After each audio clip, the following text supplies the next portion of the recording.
আসসালামু আলাইকুম রহমতুল্লাহ।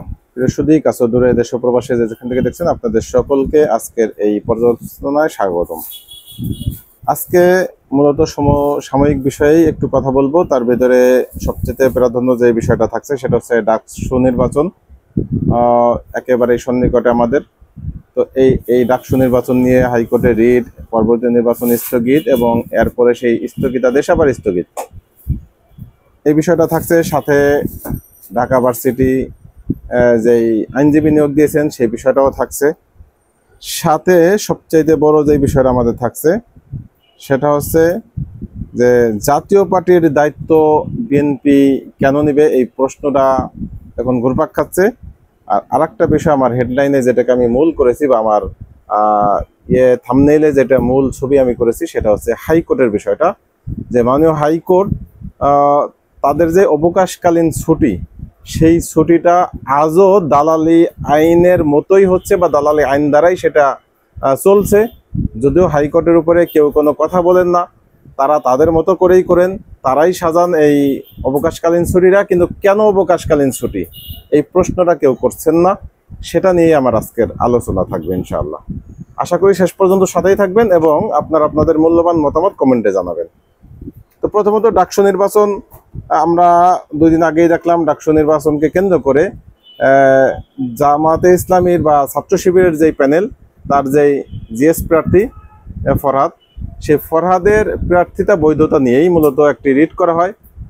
এই রিটকে কেন্দ্র করে হাইকোর্ট ডিভিশন কি করলেন, তারা নির্বাচনকেই স্থগিত করে দিলেন 1 মাসের জন্য। এবং তারা কবে করলেন? গতকাল ছিল সোমবার, আজকে মঙ্গল, কাল বুধ, পরশুদিন বৃহস্পতি। এই বৃহস্পতিবারের পর থেকে হাইকোর্ট একেবারে প্রায় 1 মাসের মতো, অর্থাৎ আগামী 6 তারিখ থেকে নিয়ে 30 তারিখ পর্যন্ত হাইকোর্ট বন্ধ থাকবে। এর ভিতরে কিন্তু আর কখনোই রিট পিটিশন শুনানি করা বা কোনো কিছু করার তেমন সুযোগ ছিল না। নিয়মিত আদালত বা নিয়মিত কোর্টগুলি চলমান থাকতো না, যে কারণে একটি সমস্যায় পড়ে যেত। একটা অনির্দিষ্ট সময় পর্যন্ত এই নির্বাচনটা বন্ধ হয়ে যেত। এখন কেন, কি কারণে ওই নির্বাচনটা বন্ধ হবে, এই প্রশ্নটা অনেকের মনেই ঘুরপাক খাচ্ছে।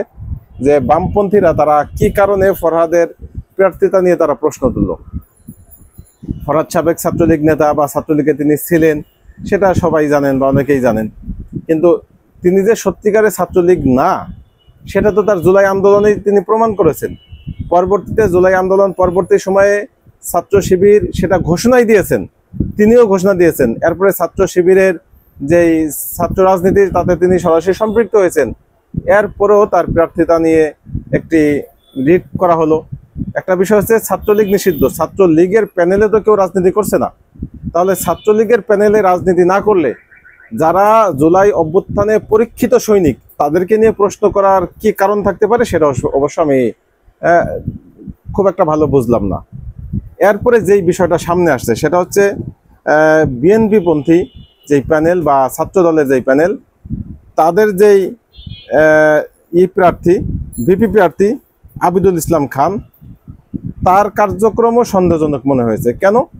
কারণ যখন এই রিট পিটিশন দায়ের করা হয়, সেও চাচ্ছিল যে এই জিএস প্রার্থী ফরহাদের প্রার্থিতা যেন বাতিল হয়। এটা তারও মনের একটা খায়েশ, যেটা পরবর্তীতে তার ভিডিও থেকে দেখলাম বা বুঝলাম, তার কথাবার্তা থেকে।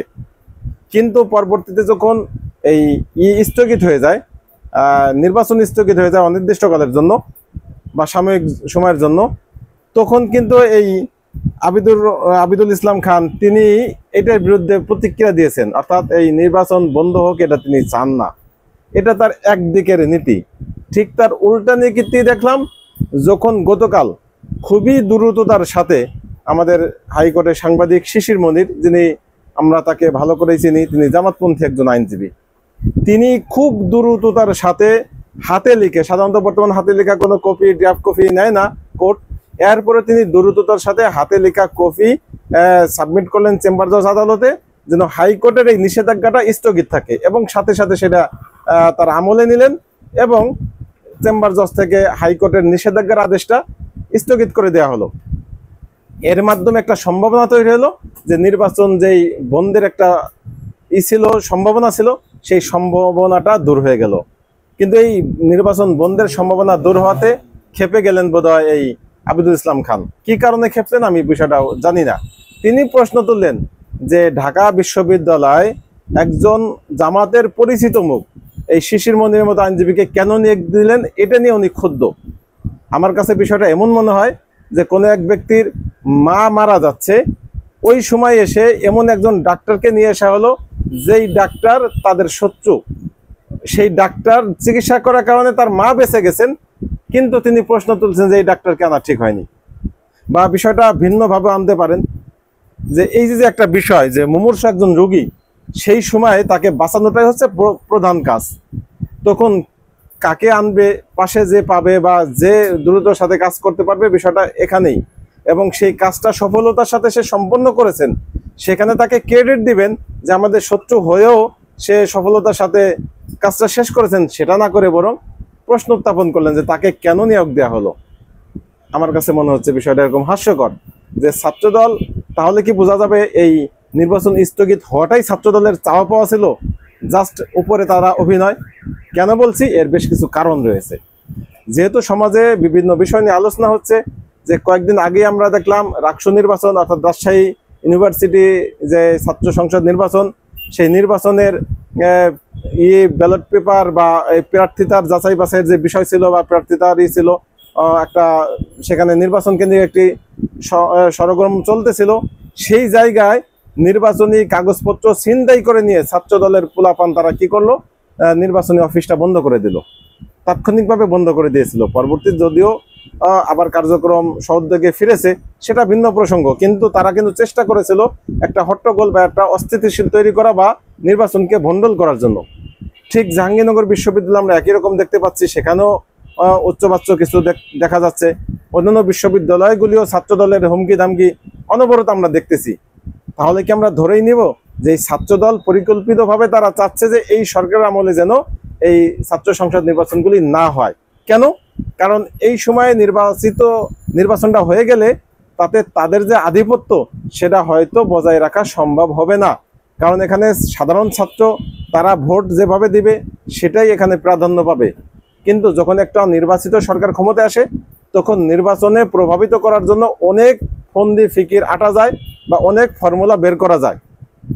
সে কারণেই কি ছাত্রদল চাচ্ছে যে এই ডাকসু নির্বাচন বা রাকসু নির্বাচন বা অন্যান্য যত নির্বাচন আছে সবগুলি বন্ধ হয়ে যাক? হতে পারে, এটা একটা অবজারভেশন, অনেকেরই এই সন্দেহটা তৈরি হচ্ছে। আমি প্রশ্ন রেখে দিলাম, আশা করি আপনারা কমেন্টে এই বিষয়টা জানাবেন ইনশাল্লাহ। এরপরে আমার আরেকটা বিষয় হচ্ছে যে বিএনপির একজন সিনিয়র নেতা অ্যাডভোকেট রুহুল কবির রিজভী স্যার আজকে চমৎকার কিছু কথা বলেছেন, অন্যদিকে ফখরুল ইসলাম আলমগীর সাহেবও কিছু কথা বলেছেন। অর্থাৎ আজকে আমি দেখলাম পত্রপত্রিকায় আসছে জাতীয় পার্টির যেই মহাসচিব পাটোয়ারি সাহেব, তিনি একটি কথা বলেছেন যে এই জাতীয় পার্টিকে টিকিয়ে রাখা বিএনপির দায়িত্ব। তো এই কথার প্রেক্ষাপটে আমাদের রুহুল কবির রিজভী স্যার বলেছেন যে কেন জাতীয় পার্টিকে টিকিয়ে রাখা বিএনপির দায়িত্ব হবে, আপনারা কারা? এবং তিনি প্রশ্ন তুলেছেন যে ইলিয়াস আলী সহ যখন আমাদের নেতাকর্মীরা গুম ছিল তখন আপনারা কোথায় ছিলেন, আপনারা কথা বলেননি কেন? আপনারা তো কথা বলেননি তখন। তার মানে আপনারা একটা নির্দিষ্ট দলের দালালি করেছেন, আপনারা সত্যিকার গণতন্ত্র চাননি, সত্যিকার বাংলাদেশের মানুষের কথা বলেননি। এই অবস্থাকে ব্যক্ত করে রুহুল কবির রিজভী স্যার বলেছেন যেহেতু জাতীয় পার্টি সরাসরি আওয়ামী দোসর ছিল, আওয়ামী লীগের যেই অপকর্ম সেগুলি তারা বাস্তবায়নের সহযোগী ছিল, সে কারণেই আইনের মাধ্যমে তাদের বিচারিক কার্যক্রমের মাধ্যমেই তাদেরকে শাস্তির আওতায় আনা উচিত। আমিও রুহুল কবির রিজভী স্যারের এই বক্তব্যের সাথে সম্পূর্ণ একমত পোষণ করছি যে জাতীয় পার্টিকে দ্রুততার সাথে তাদেরকে আইনের আওতায় আনা হোক। প্রশ্ন আসতে পারে তাদেরকে কি আইনের আওতায় আনা হবে, যেহেতু তারা জুলাই অভ্যুত্থানে সরাসরি আওয়ামী লীগের সাথে ছিল না, তারা কিছুটা ভিন্ন মতে পোষণ করেছিল বা জুলাই অভ্যুত্থানকে সাপোর্ট দিয়েছিল কিছুটা, আমরা তাদের কার্যকলাপ দেখেছি। তাহলে তাদেরকে কিভাবে এখানে মামলার মাধ্যমে তাদেরকে আইনের মাধ্যমে আওতায় আনা যায়, এর প্রশ্নটা অনেকেই করেছেন। সেই বিষয়টা সামনে রেখে আমি বলতে চাচ্ছি স্পষ্ট ভাষায় যে জাতীয় পার্টিকে বিচার করার জন্য জুলাই দরকার নেই, বরং জাতীয় পার্টিকে বিচার করতে হবে বিগত 3টি নির্বাচনের যে অপকর্ম হয়েছে সেই অপকর্মের দায়ে তাদেরকে শাস্তির আওতায় আনতে হবে। কেন? কারণ বিগত 3টি নির্বাচনের মাধ্যমে মানুষের ভোটাধিকার হরণ করা হয়েছে, মানুষকে নির্বাচনে দাঁড়ানোর যে একটা মৌলিক অধিকার সেই অধিকার থেকে তাদেরকে হরণ করা হয়েছে, মানুষ যে ভোটের সময় উৎসব মুখর পরিবেশে ভোট দিতে পারত, তাদের নিজেদের আইনসভায় তাদের কাকে পাঠাবে সেই চয়েস তারা করতে পারত, সেই পছন্দ অপছন্দের জায়গা তাদেরকে আঘাত করা হয়েছে, মানুষের স্বাধীনতা হস্তক্ষেপ করা হয়েছে, বাক স্বাধীনতা হস্তক্ষেপ করা হয়েছে, গুম করা হয়েছে। এই সবগুলি করেছে মূলত গত 3টি নির্বাচনে বিজয়ের কারণে। সরাসরি নির্বাচনের সাথে সম্পৃক্ত মানুষের ভোটাধিকার হরণ, দিনের ভোট রাতে করা, বা আমিরাবির নির্বাচন করা, বা বিনা ভোটে 154 জন সংসদ সদস্য নির্বাচিত হওয়া। আর ভোটের পরোক্ষভাবে যেই অপরাধগুলি হয়েছে, এই বিনা ভোটে বা এরকম আমিরামি নির্বাচনে নির্বাচিত হয়ে তারা যেই অপকর্মগুলি বাংলাদেশে করতে পেরেছে, সেটা হচ্ছে একনায়কতন্ত্র করেছে, বাকশালের মতো দ্বিতীয় বাকশাল 2 ভার্সন তারা তৈরি করেছে। মানুষের মৌলিক যে অধিকারগুলি, তার ভিতরে বাক স্বাধীনতা, সেটাকে হরণ করেছে। মানুষের চলার স্বাধীনতা, সেটাকে হরণ করে তাদেরকে অসংখ্য মানুষকে গুম করেছে, গুমের পরে তাদেরকে খুন করেছে, এবং নানাবিধ নির্যাতনে নিপীড়নের মাধ্যমে জনমানুষের ভিতরে একটি আতঙ্ক সৃষ্টি করেছে। এবং সবচেয়ে বড় বিষয় ছিল জঙ্গি নাটকের মাধ্যমে হাজার হাজার আলেম পরিবারকে সমূলে ধ্বংস করে দিয়েছে। এই যে অপরাধগুলি করার সাহস পেয়েছে মূলত জাতীয় পার্টি তাদের সাথে থাকার কারণে। যদিও জাতীয় পার্টি তাদের সাথে না থাকতো, শুধুমাত্র ইনু, হাসানুল হক ইনু বা রাশেদ খান মেনন, এদের মাধ্যমে বিগত 3টি নির্বাচনকে বৈধতা দেওয়ার কোনো সুযোগ তারা পেত না। আন্তর্জাতিক মহল তখন এই নির্বাচনকে বৈধতা দিত না, যে কারণে আমরা বারবার দেখেছি জেনারেল ইরশাদ যখন এই নির্বাচনে আসবেন না বলে তিনি প্রার্থিতা প্রত্যাহার করার ঘোষণা দিলেন, সাথে সাথে তাকে গ্রেফতার করে নাটক সাজিয়ে সিএমএইচ হসপিটালে নিয়ে এরপরে ভারতের রয়ের মাধ্যমে তাকে চাপ প্রয়োগ করে তার থেকে একটি লিখিত স্টেটমেন্ট, আদৌ সে দিয়েছে কিনা সে বিষয়টা স্পষ্ট নয়, একটি লিখিত স্টেটমেন্ট প্রকাশ করলো এবং তিনি ঘোষণা করলেন যে আমাদের প্রার্থিতা প্রত্যাহার করব, বাতিল করা হোক। নির্বাচন কমিশন, দালাল নির্বাচন কমিশন তাদের প্রার্থিতা বাতিল করলেন না এবং তারা নির্বাচনে টিকে গেলেন এবং তারা বিরোধী দল হিসেবে সংসদে গেলেন এবং সেখানে মন্ত্রী হলেন, একই সাথে বিরোধী দল, একই সাথে মন্ত্রী। এই যে নানাবিধভাবে আওয়ামী লীগকে অপকর্মের সহযোগিতা দিয়েছেন, এটা জাতীয় পার্টির সবচেয়ে বড় একটি অপরাধ। বিগত 24-এর নির্বাচনের আগে জিএম কাদের যখন ইন্ডিয়া সফরে গেল, ইন্ডিয়া থেকে ফেরত আসার পর সাংবাদিকরা যখন তাকে প্রশ্ন করলেন যে ইন্ডিয়া আপনি যে গেলেন, কাদের সাথে আপনার আলোচনা হয়েছে এবং কি বিষয়ে আলোচনা হলো একদম নির্বাচনের আগ মুহূর্তে, তখন তিনি একেবারে ভীরুর মতো বললেন যে কাদের সাথে আলোচনা হয়েছে এবং কি প্রসঙ্গে আলোচনা হয়েছে সেটা তাদের অনুমতি ছাড়া আমরা প্রকাশ করতে পারবো না। মানে কত বড় দালাল যে দেশের বিরুদ্ধে তিনি সেখানে গিয়ে কথা বলেন, মিটিং করেন, সেটা দেশের মানুষকে জানান না বা জানানোর মতো ক্ষমতা তার নেই। এই অবস্থায় তিনি আবার জাতীয় নির্বাচন করতে চান বা জাতীয় নেতা হতে চান। এ কারণেই এই দালালগুলিকে আইনের আওতায় এনে তাদেরকে শাস্তির নিশ্চিত করা এটা সময়ের সবচেয়ে বড় দাবি। আওয়ামী লীগকে যেই আইনে নিষিদ্ধ করা যায়, আওয়ামী লীগকে যেই আইনে তাদের বিচার করা যায়, সেম একই ক্যাটাগরিতে ফেলে এই জাতীয় পার্টিরও বিচার নিশ্চিত করা যাবে। সর্বশেষ প্রসঙ্গ আমি হাইকোর্টের প্রসঙ্গ দিয়ে শেষ করে দিব যে আমরা দীর্ঘদিন যাবৎ দেখতেছি হাইকোর্টের এই অবকাশকালীন ছুটি। আমি যদি একটু আপনাদেরকে সংক্ষেপে বলি যে হাইকোর্টে অবকাশকালীন ছুটি সাধারণত বড় ধরনের হয়ে থাকে গ্রীষ্ম এবং শীতকালের। যেমন আমরা এই 6 তারিখের পর থেকে নিয়ে একেবারে 30/9 পর্যন্ত, অর্থাৎ পুরা মাস বন্ধ থাকবে এই মাসের। এরপরে 5-10-25 থেকে নিয়ে 16-10-25 তখনও প্রায় 10-11 দিন বন্ধ থাকবে। এরপরে 21-12-25 থেকে 31-12-25 বন্ধ থাকবে ডিসেম্বরে, তখনও প্রায় 10 দিনের মতো বন্ধ।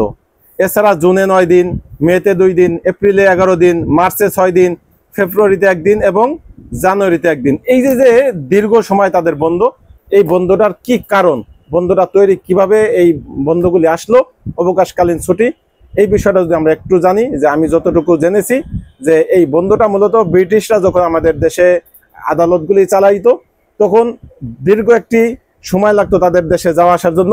তো গ্রীষ্মকালীন তারা একটি ছুটি কাটাইতো, সেখানে যাইতে অনেকদিন সময় লাগতো, আসতে অনেকদিন সময় লাগতো, এই কারণে তারা বড় একটি ছুটি কাটাইতো। শীতকালীন তারা আবার আর একটি ছুটি কাটাইতেন, এই বছরে 2 বার, এছাড়া কিছু ছোটখাটো অবকাশ তাদের থাকতো। তো এই যে ছুটিগুলি কাটাইতো, তারা দীর্ঘদিন তাদের সময় লাগতো বিধায় একটা বড় একটা সময় তারা নিয়ে নিতেন। কিন্তু এই সময় এসে হাইকোর্ট বা সুপ্রিম কোর্টের যেই সম্মানিত বিচারপতিগণ রয়েছেন, তাদের এমন কি সমস্যা যে সপ্তাহে 2 দিন ছুটির পরে আবার বিশাল একটা অবকাশকালীন ছুটি তাদের দরকার পড়বে। তাদের কার্যক্রম কি রাষ্ট্র পরিচালনার থেকেও খুব বেশি কষ্টসাধ্য বিষয়? সেটাই যদি হয়, যদি আপনার মনে হয় যে হাইকোর্টের বিচারপতিদের 6 মাস অন্তর অন্তর এরকম 1 মাস 1.5 মাসের একটি দরকার, অবকাশকালীন ছুটি দরকার, তাহলে আপনি অবকাশকালীন ছুটির পন্থা বাদ দিয়ে বরং বাড়ান, সংখ্যা বাড়ান, বিচারপতিদের সংখ্যা বাড়ান। টোটাল পূর্ণাঙ্গ কোর্ট চলমান থাকবে, ওই সময় এসে অন্য বিচারপতিরা সেই কোর্টগুলি চালাবেন, এই বিচারপতিরা তখন ছুটি কাটাবেন। কিন্তু অবকাশকালীন বলে কোনো এরকম না যে নিয়মতান্ত্রিক কোর্টগুলি বন্ধ থাকবে, স্বাভাবিক বিচার কার্যক্রম বন্ধ থাকবে, শুধু খুব বেশি প্রয়োজন বা জরুরত যেই সেই কারণে কয়েকটা অবকাশকালীন কয়েকটা কোর্ট বেঞ্চ খোলা থাকবে। এই বিষয়টা আসলে আমাদের জনগণের সাথে প্রতারণা মনে হচ্ছে আমার কাছে। যদিও এই বিষয়টা খুবই সেন্সিটিভ, যে কারণে কেউ কথা বলেন না, যেহেতু বিষয়টা হাইকোর্টের, এবং হাইকোর্টের টোটাল এই বন্ধের বিষয়টা হাইকোর্টই নির্ধারণ করে থাকেন। হাইকোর্টের প্রধান বিচারপতি তিনি নির্ধারণ করেন যে এই বছরে কয়দিন তারা ছুটি কাটাবেন। এই কারণে এই বিষয়টা নিয়ে কেউ কথা বলতে চান না। কিন্তু সময়ের প্রয়োজনে আমার মনে হয় শুধু হাইকোর্ট নয়, সকল কোর্ট কাছারি, স্কুল, অফিস, আদালত, সব সরকারি প্রতিষ্ঠান সপ্তাহে 1 দিন ছুটি বহাল রেখে বাকি 1 দিন ছুটি বাতিল করা উচিত। কারণ সারা বিশ্বে আপনি কোথাও পাবেন না যে 2 দিনের ছুটি। আরব কান্ট্রিগুলি শুক্রবার ছুটি, বিশ্বের অন্যান্য কান্ট্রিগুলি রোববার ছুটি, কিন্তু বাংলাদেশ একমাত্র দেশ যেখানে শুক্র এবং শনি 2 দিন ছুটি হওয়ার কারণে আমাদের অফিসিয়াল কাজ একেবারেই যাচ্ছে তাই। অফিস আদালত, বিশেষ করে আদালত কেন্দ্রিক যেই কাজগুলি, এমনিই আদালতের যেই মামলা, নতুন মামলা না হলে আগামী 30 বছর এই মামলা শেষ হবে না, এমন একটি জট, যেইখানে ঢাকা কোর্ট, সিভিল কোর্টগুলিতে একটি মামলা করলে সিভিল কোর্টে 6 মাসের আগে সাধারণত একটি নর্মাল ডেট পড়ে না। সেই জায়গায় এসে আপনি যদি 2 দিন ছুটি থাকে, ওদিকে হাইকোর্টের এরকম অবকাশকালীন ছুটির নামে বছরে অর্ধেক দিবসই তারা ছুটি কাটান, তাহলে জনগণের ভোগান্তি হয়। এই জন্যই আমি সকলের সম্মানের সাথেই, সকলকে সম্মান দিয়েই আমি এই প্রশ্নটা উত্থাপন করতে চাচ্ছি যে হাইকোর্টের ছুটি কমিয়ে আনা উচিত। অবকাশকালীন কোনো বেঞ্চ থাকবে না, নিয়মতান্ত্রিক বেঞ্চ থাকবে। যদি হাইকোর্টের বিচারপতিদের সত্যিকার অর্থেই তাদের অনেক পেরেশানি থাকে, অনেক সমস্যা থাকে, প্রয়োজনে তাদের 3 দিন ছুটি করেন, অথবা 2টা শিফট করে দেন, যে 3 মাস এরা ডিউটি করবে, 3 মাস এই পক্ষ ডিউটি করবে, প্রয়োজনে একটানা তাদের 3 মাসের ছুটি দিয়ে দেন। কিন্তু সপ্তাহে 1 দিন ছুটি থাকবে, সপ্তাহে 2 দিন ছুটি দিতে পারবেন না। সপ্তাহে 1 দিন ছুটি সকল অফিস আদালতে করতে হবে। এটা যদি করা যায় তাহলে আমাদের দেশের উন্নতি দ্রুত হবে। আমরা কোনো ক্রমেই দেশ পিছিয়ে যাক সেটা চাই না। কেন করা হয়েছিল 2 দিনের ছুটি সেটা আমি নিজেও জানি না। যে মানুষ সপ্তাহে 6 দিন কাজ করতো, সেখানে 5 দিন কাজ করে 2 দিন রেস্ট, এমন কি কাজ সরকারি অফিস আদালতে যে 2 দিন ছুটি কাটাইতে হবে? এই প্রশ্নটা আমি জনগণের কাছে রেখে আজকের মতো ভিডিওটি শেষ করছি। ভালো থাকবেন, আল্লাহ হাফেজ, আসসালামু আলাইকুম রহমতুল্লাহি ওয়া বারাকাতুহু।